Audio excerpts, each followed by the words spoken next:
दोस्तों, कहते हैं अगर धरती पर कहीं जन्नत है तो वो है कश्मीर।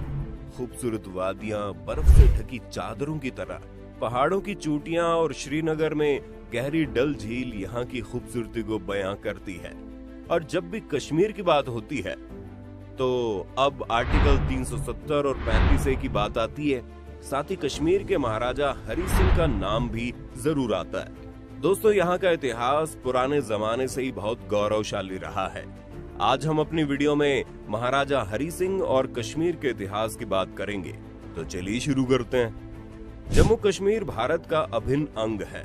आजादी के बाद जम्मू कश्मीर भारत का हिस्सा बना, जिसके लिए एक इंसान को जिम्मेदार माना जाता है। वो है जम्मू कश्मीर के आखिरी राजा हरि सिंह। इन्होंने 26 अक्टूबर 1947 को एक ऐतिहासिक फैसला लिया, जिसके बाद कश्मीर भारत का हिस्सा बन गया। भारत और पाकिस्तान के बंटवारे के बाद ही कश्मीर दोनों देशों की दुश्मनी की वजह रहा। जम्मू कश्मीर भारत में अकेली ऐसी रियासत थी जहां पर जनसंख्या तो ज्यादातर मुसलमान थी, लेकिन वहां पर राजा हिंदू थे। अब बात करते हैं हरि सिंह के वंश की।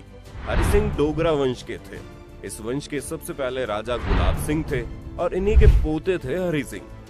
21 सितंबर 1895 को हरि सिंह का जन्म जम्मू के अमर पैलेस में हुआ और इनके पिता महाराजा अमर सिंह थे। हरि सिंह ने 23 सितंबर 1925 को कश्मीर रियासत की राजगद्दी संभाली।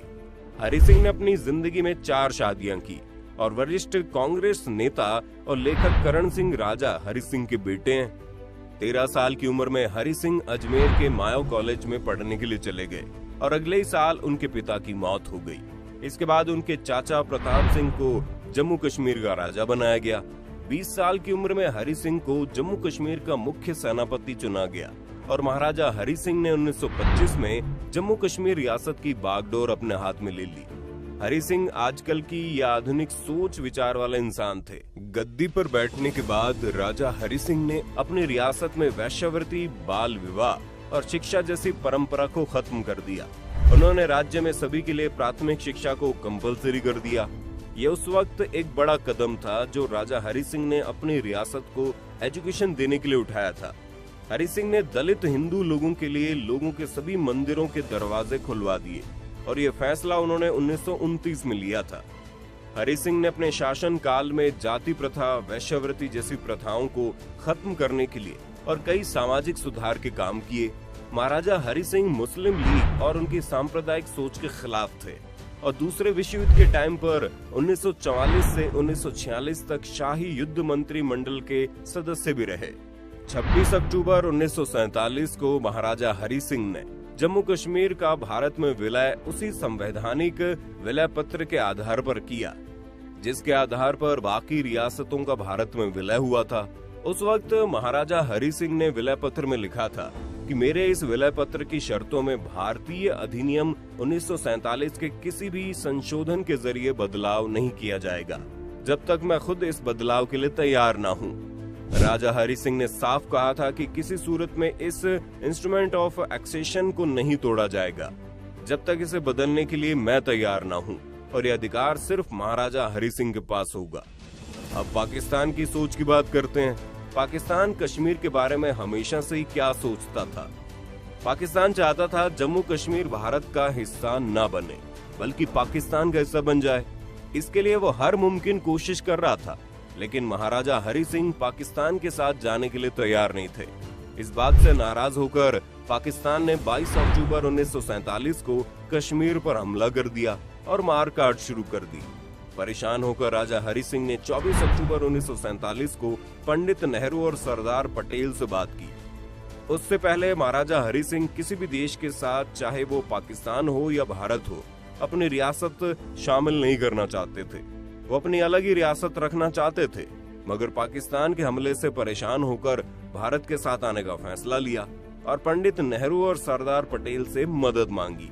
और पटेल और नेहरू ने इस शर्त के साथ मदद देने का वादा किया कि कश्मीर को भारत के साथ आना होगा, और कश्मीर भारत के साथ शामिल हो गया। महाराजा हरि सिंह की विलय पत्र की शर्तों में आर्टिकल 370 और 35A को शामिल किया गया था, जो भारत सरकार ने अब खत्म कर दिए हैं।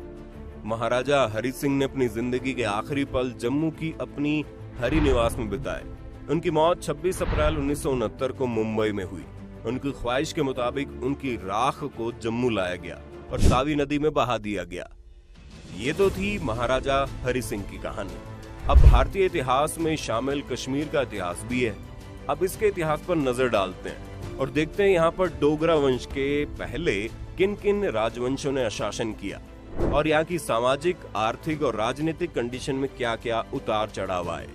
इतिहास के लंबे समय तक कश्मीर में मौर्य और कुषाणों ने शासन किया। मशहूर इतिहासकार कल्हण की किताब राजतरंगिनी के मुताबिक सम्राट अशोक कश्मीर का प्रमुख शासक रहा और उसी ने श्रीनगर शहर को बसाया था। अशोक के शासनकाल में कश्मीर में बौद्ध धर्म का प्रचार हुआ। हालांकि ये भी माना जाता है कि कश्मीर का पुराना नाम सतसीर था, जिसका मतलब होता है पानी से भरा। ऋषि कश्यप ने इसे बाहर निकाला और इन्हीं के नाम पर इसका नाम कश्मीर पड़ा। कश्मीर के राजा कनिष्क के टाइम पर कश्मीर में चौथी बौद्ध संगति हुई। इसके बाद कुछ समय तक कश्मीर में मिहिरपुर राजवंश का शासन रहा। इसके बाद में कश्मीर में शैव दर्शन का विकास हुआ। धीरे धीरे बौद्ध धर्म के कमजोर पड़ने पर यहाँ हिंदू धर्म का प्रचार हुआ और कश्मीर संस्कृत के पंडितों का केंद्र बन गया। 7वीं सदी में दुर्लभ वर्धन ने कश्मीर में शासन किया। कल्हण की किताब राजतरंगिनी के मुताबिक इसके वंश का सबसे ताकतवर राजा ललित आदित्य था, जिसने तिब्बतियों और अरबों पर जीत हासिल की थी। उसके बाद कश्मीर में लोहार वंश ने अपने शासन की स्थापना की। 12वीं सदी तक कश्मीर में हिंदुओं का शासन रहा।